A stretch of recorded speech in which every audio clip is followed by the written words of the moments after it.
Hello, everyone. Professor Philip Travis. And this week in American History Part 1, we're going to look at the American Civil War as we approach the conclusion of this first half of American history. Our reading this week relates to the American Civil War, and also I have 2 video lectures posted for you on this subject, the American Civil War. And as we approach this class, of course, we will also be looking at, in the following week or so, I should say, we'll be also looking at the legacy of the Civil War and also the Reconstruction period. This is a really important point in American history. The Civil War today remains the most destructive conflict in the history of the United States. Something in the way of 700,000 Americans fought and died in a conflict which at the time was like of unthinkable brutality.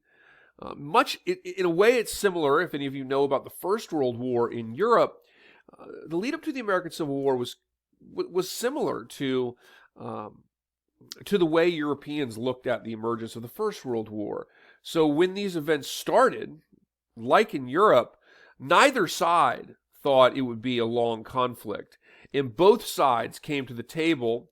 In the American Civil War, the South particularly, and in the First World War, certainly Germany, there were sides that came to the table with a great deal of sort of overconfidence about the conflict and about their position and their ability to assert their goals, I suppose you might say. The beginning of the American Civil War, of course, the first battle was the Battle of Manassas, also sometimes called the Battle of Bull Run. And this was a battle where, individuals on both sides thought this might be a war that might last a few months, maybe. It was a similar belief during the First World War.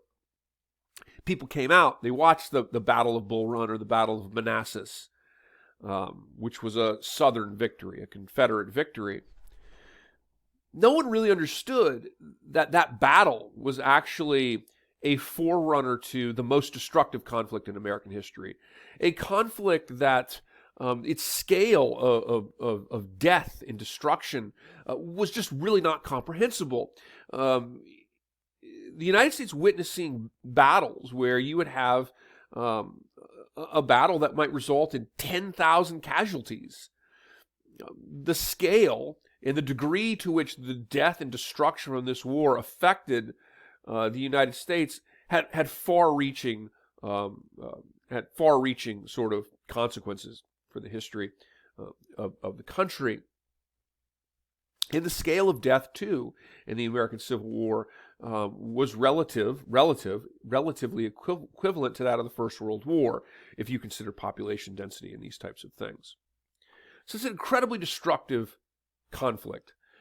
The reason it's so destructive, of course, is because the Civil War was an industrial war. Again, a sort of comparison to World War I, albeit World War I more advanced technologically, because we're talking about 1914 as opposed to 1861.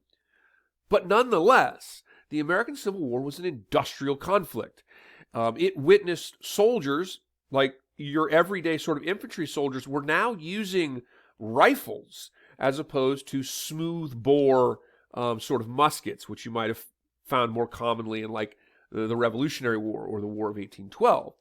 A smooth bore musket, firing a large caliber musket ball is far less accurate and destructive than a rifle. Rifles have something called rifling in the barrel, and combined with what's called the mini ball, which was a new sort of bullet that went with a French-developed design that went with a rifle. Rifles were much more accurate at a higher velocity over a much longer range, but you witnessed American soldiers fighting in sort of set-piece battle formations largely that were much more indicative of the sort of earlier phase of conflict during, for example, the American Revolution or the War of 1812. And the result of this was significantly devastating casualty figures. The Civil War also witnesses extreme advancements in the use of artillery, so cannons and these types of things. It witnesses advancements in navies, too. Of course, the development of the so-called ironclad ships, which were armored steamships, a precursor to future navies.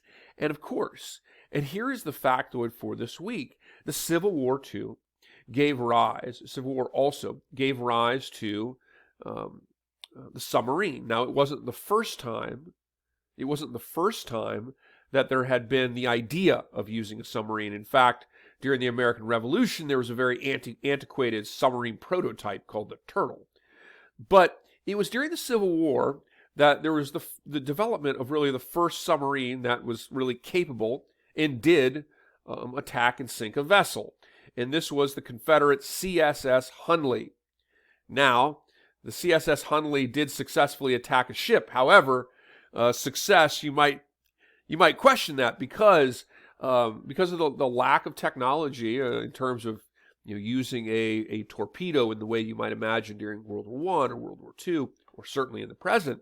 The CSS Hunley was designed to ram a ship effectively. And so when the CSS Hunley attacked a ship near Charleston, South Carolina, it too sank itself. So the factoid for this week is the CSS Hunley. The first time a submarine was able to engage in a meaningful sense another warship in battle during the American Civil War, albeit the submarine sunk itself, but nonetheless, the CSS Hunley was effectively the beginning of sort of the traditional sort of shape and style of a submarine in warfare. I'll see everyone this week in the class and in the discussion forum. Let's have a great week, and let me know if you have any questions. Don't forget to post that factoid in the extra credit discussion forum.